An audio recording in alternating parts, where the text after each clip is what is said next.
Senator साहब, आपने भी DGISPR की प्रेस कॉन्फ्रेंस सुनी होगी। उन्होंने बहुत वाज़े अल्फाज में कहा कि नेशनल एक्शन प्लान पे अमल दरामद नहीं हो रहा। 2014 से जो 14 पॉइंट्स थे, ख़ास तौर पे APS अटैक के बाद, उस पर वो पॉलिटिकल विल और इफ़ेक्टिवनेस नज़र नहीं आई। और इससे पहले भी ये टॉप ब्रास ने सहाफ़ियों से मुलाकात की थी इस्लामाबाद में, और उसमें भी इस चीज़ को इस्टेब्लिश किया गया कि दहशतगर्दी के ख़िलाफ़ अफवाज कुछ भी कर लें, जब तक वो पॉलिटिकल इफ़ेक्टिवनेस नहीं होगी आप इल्ज़ाम तराशी में लगे रहेंगे। तो how would you react to this, Humayun साहब?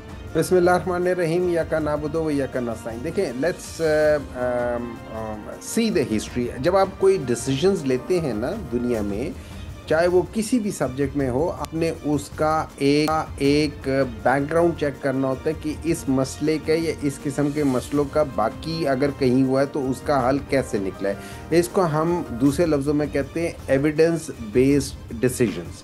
अब जब हम दुनिया में एविडेंस देखते हैं, 12 साल 14 साल की IRA की प्रॉब्लम है, कितने सालों की तामिल टाइगर की प्रॉब्लम है, मनीला की प्रॉब्लम है, और अफ़गानिस्तान की प्रॉब्लम है जो अमेरिका के साथ था, जो 2001 से स्टार्ट हुआ था। जब हम इन सारी चीज़ों को देखते हैं और देखते हैं इसको एंड इसका कैसे हुआ, after so many of life loss, so many of problems and everything, what happened in the end, so you go towards the end, आपको पता चलता है एंड में वहाँ negotiations हुई थी। तो अब उससे हम क्या सीख सकते हैं? क्या हम ये सीख सकते हैं कि क्या हम 10 से 12 साल या 15 साल या 20 साल हम उस लड़ाई में जाएंगे एंड एंड करेंगे? फिर पाकिस्तान के अंदर हमने देखा है कि 22-23 हमने के ऑपरेशंस किए, उसका आउटकम अगर हम आज देखते हैं तो उसका आउटकम चंद महीनों से ज़्यादा नहीं रहा।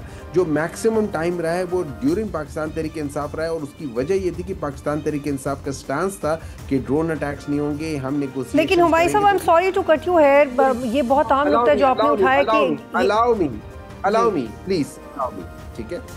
अब उसके बाद जो पॉलिटिकल विल की जो बात हो रही है, देखिए इस वक्त KP के जितने भी पॉलिटिकल पार्टीज़ हैं, चाहे वो ANP है, चाहे वो JUI है, चाहे वो PTI है, ये जो मेन वहाँ के स्टेक होल्डर्स हैं, ये सारे कहते हैं कि देखें इसमें हम लोग इससे एग्री नहीं कर रहे। वो लोग सारे नहीं कर रहे। It's not only about PTI, it's everybody is not agreeing with this thing. अब दूसरी चीज़ है, अगर हम लोग कह रहे हैं कि यार इसके तरीके को किसी डिफरेंट तरीके से करना चाहिए, तो then we must sit together and discuss that thing.